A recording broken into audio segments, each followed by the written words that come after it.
ഉത്സവത്തിന് കൊടിയേറിയതോടെ കനലണയാതെ ഗുരുവായൂരിലെ കലവറ. 10 ദിവസം നീണ്ടു നിൽക്കുന്ന ഉത്സവത്തിൽ പ്രസാദ ഊട്ടിനും പകർച്ചയ്ക്കുമായി ഏകദേശം 3 കോടി രൂപയാണ് വകയിരുത്തിയിട്ടുള്ളത്.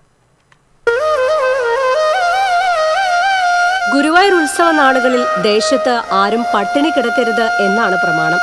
ഓരോ വർഷം ചെല്ലുന്തോറും പ്രസാദ ഊട്ടിനും പകർച്ച വാങ്ങാനെത്തുന്നവരുടെ എണ്ണവും ഏറുകയാണ്.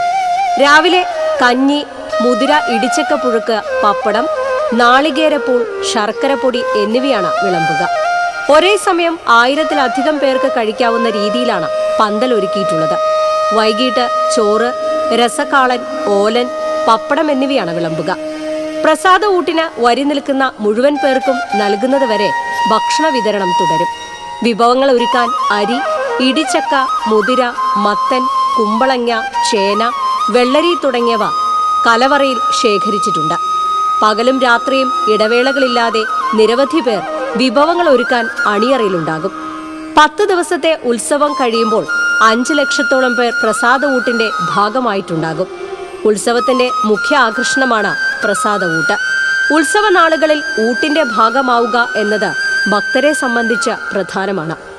2,97,53,023 രൂപയാണ് ഇത്തവണ പ്രസാദ ഊട്ടിനും പകർച്ചയ്ക്കുമായി ദേവസ്വം വകയിരുത്തിയിട്ടുള്ളത്.